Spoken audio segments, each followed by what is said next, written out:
உத்தரப்பிரதேச மாநிலம் பாக்பத் பகுதியில் சாலையோரம் இருசக்கர வாகனத்தில் நின்று கொண்டிருந்த இளைஞரை 2 கார்களில் வந்த மர்ம கும்பல் கொடூரமாக தாக்கி கடத்தி சென்ற சம்பவம் அதிர்ச்சியை ஏற்படுத்தியுள்ளது. தேர்தல் முன்விரோதம் காரணமாக இந்த சம்பவம் நடந்ததாக கூறப்படுகிறது. கடத்தப்பட்ட இளைஞரை தேசிய நெடுஞ்சாலையில் விட்டுவிட்டு அந்த கும்பல் தப்பிய நிலையில் இளைஞரை போலீசார் மீட்டுள்ளனர். இந்த சம்பவத்தில் தொடர்புடைய 3 பேரை கைது செய்த போலீசார் அவர்களிடமிருந்து கார் மற்றும் கட்டைகளை பறிமுதல் செய்துள்ளனர்.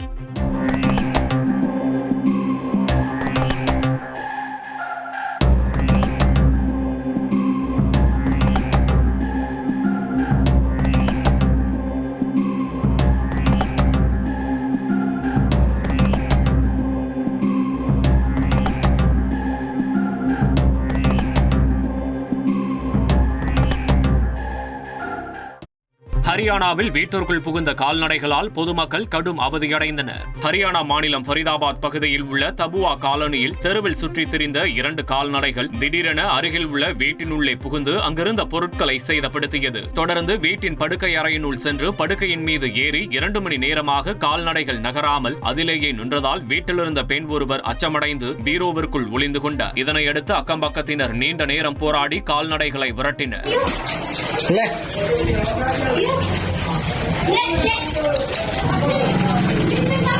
गोबर कर रही है तुम्हारे घर में।